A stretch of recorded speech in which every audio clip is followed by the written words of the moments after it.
by now. Like, sure, do it now. I think it's probably too late, but you might as well try.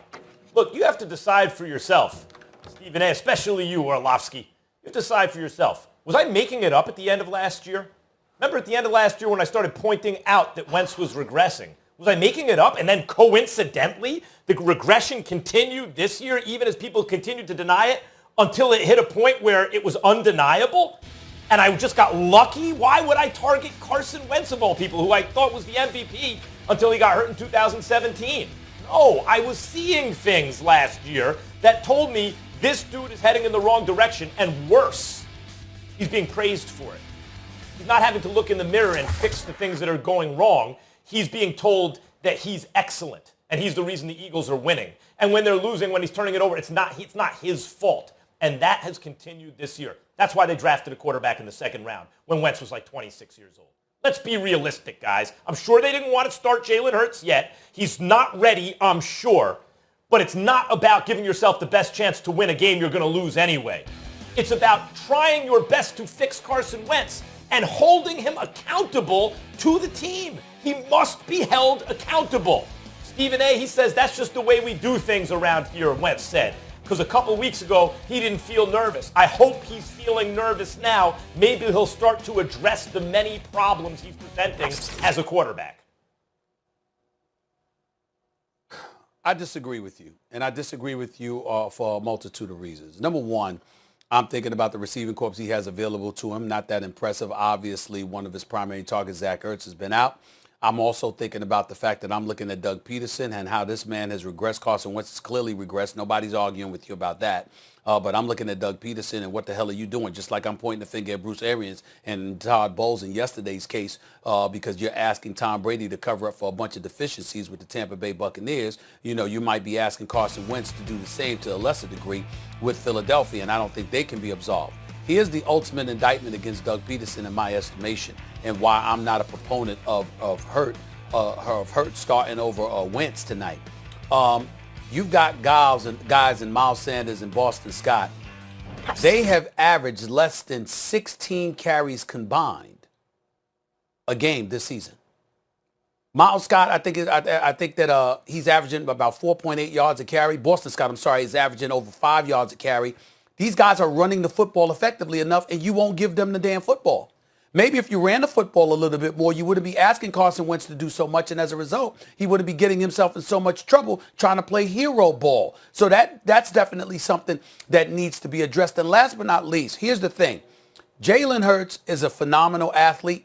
We saw what he did at Alabama. We saw what he did at Oklahoma. We know that the brother's a stud athlete that has a lot of promise, and we wish him nothing but the best. But we also know, we saw why he got pulled from halftime of that national championship game. We know why his career has struggled. We know what the question mark about him has been. His ability to throw the football. Clearly, Doug Peterson does not believe in him. Because Doug Peterson is on the record, Max, saying the other day, you know what? If you're going to sit up there and make that move, you're throwing away the season. You're conceding that you're going to lose, and that's not what we want to do here. So that tells you all you need to know about his belief in Jalen Hurts. Jalen Hurts has got to know that. And so if you go out on the field knowing that a head coach, was a bit compromised or a bit disgruntled about letting you be in that role, and then you go out there and you don't perform, it could mess with your confidence moving forward. Why do that for this season? Carson Wentz made his bed, complete 58% of his passes, 14 touchdowns, 4 interceptions. Let him lie in it. Let him lie in it and let him find a way to work his way out of this season, because they've got too many problems to fix. And that way you buy Jalen Hurts more time so you could build this confidence instead of jeopardizing it. That's my take. Are the Bucs going to make the playoffs? Right now, they're sitting in the 6th spot. They're 7-5. They got Minnesota coming up in their next game. They're just a shade ahead of the Cardinals, who won the last spot. Love to hear from you. Key J&Z, 888-ESPN. Is Tom and company going to make the playoffs? An unthinkable question when the season started. Unthinkable. What did you see last night? Well, when I look at the schedule, the 4 remaining games, they play Atlanta twice in there and Minnesota coming up, much like you mentioned. That's a tough, those 3 games alone right there. Got a coach fight and try to keep a job in Raheem Morris, which he's doing a hell of a job. He should just be given the job, in my opinion, second time around. Mike Zimmer, Minnesota Vikings are still trying to make whatever little bit of the season left possibly a playoff push based on what happened to the Bucs last night. Kansas City was just too much for them. Firepower-wise, they got out early. Tyreek Hill, you saw what he was able to do. Wow. Just ridiculous. I was hoping he got to 300 yards, though. I wanted to see him get to 300, and if he got to 300, I wanted to see him get to 400. As a wide receiver, for those that missed it, 269 yards receiving. He had 203 yards receiving, folks, in the first quarter. Yeah. He had 203 yards receiving in the first quarter. Mahomes hit him on touchdowns of 75, 44, and 20 yards. Well, that happens when I really didn't understand, and Todd Bowles knows this. He knows better as a defensive coordinator.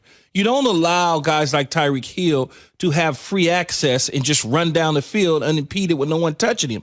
Playing man-to-man without real help or without jamming them at the line of scrimmage, you're going to lose that battle every single time. And the way that you defeat the Kansas City Chiefs is you have to play physical and hard like the Raiders. You got to get up and challenge the defensive backs have to get up and challenge the receivers of the Kansas City Chiefs. So therefore, when Patrick Mahomes goes to throw the football, he knows that it's going to be tough and I got to get the ball out there. My guys are going to be rerouted. But when you allow them to just run up and down the field, it's ridiculous. And on top of that, it was great game planning by Eric Bieniemy to understand that the guys that were covering Tyreek Hill Dean couldn't keep up with him. It was just like, there's the duck. We're going to shoot him down. Fine 24, wherever he's at on the field, and we're going at him. And that was one of the things that Eric Bieniemy and that staff did from an offensive standpoint. But defensively, the Bucs didn't do enough. They did not do enough to cover up some of their deficiencies in the secondary. Are their Super Bowl aspirations done? I never really thought that the Tampa Bay Bucs were a Super Bowl team. I understand we get excited in sports media fan base. They get so excited that Tom Brady and Gronkowski is coming to town and, we're going to the Super Bowl. Look at Vegas. The Vegas says we're favorite. We're doing this. No, I never felt that way. I always felt like Seattle, New Orleans, Green Bay, were those three teams was kind of going to be the ones that would come out of the NFC. When you think about it, yes, Tom Brady's won 6 Super Bowls, been to 9. But there's no offseason. There's a pandemic. He's going to a new system and trying to learn exactly what it is that they need to get done within this system. It's not 20 years of New England. I know everything about New England system because I built the system. I am the damn system. I can run the system blindfolded, where you look at some of the things in Tampa and you say to yourself, what are they asking Tom Brady to do? Are they asking Tom Brady to do Tom Brady things, or are they asking them to do Bruce Arians and Byron Leftwich things? Mine is more Bruce Arians and Byron Leftwich. Just watching the game, not being in the meeting room, but also understanding an offense that I've seen in New England over the last 20 years, and some of the concepts that they did in New England has not transferred with Brady to Tampa Bay. It's something that Tony Romo said earlier this week, and he essentially I'm listening to me. I ain't listening to Tony. But he essentially said what you said, which is everything in New England was just instinctual. I can just turn around, close my eyes, 2.5 seconds, put the ball up. No Edelman is going to be there. And there's no way outside of Gronkowski he can have any sort of relationship like that with any Bucs player. Tony's 100% right about that, though. You could just, that's why when you think about players and you think about guys moving from team to team, it's people say, well, why would he go there? Familiarity. Maybe not with the team or the system. Maybe not with the team or the organization, but with the system that's being run. Is I can go right now to a number of teams that I played for. If those systems are in place, if I went to Oakland right now after however long I've been retired, it's second nature. I'll pick it up like it's nothing. But if I go to the Tampa Bay Bucs, I've never been in Bruce Arians' system. So it's going to be foreign language to me. I'm going to be like trying to figure it out. But if I go to New England, or if I go to where those systems, you just plug me right in. It may look ugly. It may look like that Mike Tyson fight, nice and old, but I would know where to be and I would know where I need to go. And I think Tom Brady is struggling at that outside of Gronkowski. Even the elder statesman Brady is young compared to Mike Tyson. We'll talk about Tyson and his adventurous weekend at 6:45. Last thing, are the Chiefs beatable? Obviously they are because they've lost the game, but you know what I mean. The right situation, you probably could catch him on a bad day, but if you catch him on the wrong day, you're going to get run out the building. That's just, I don't know how. I sit up and I marvel at Patrick Mahomes. He did something last night on a throw that was just, I know what it was.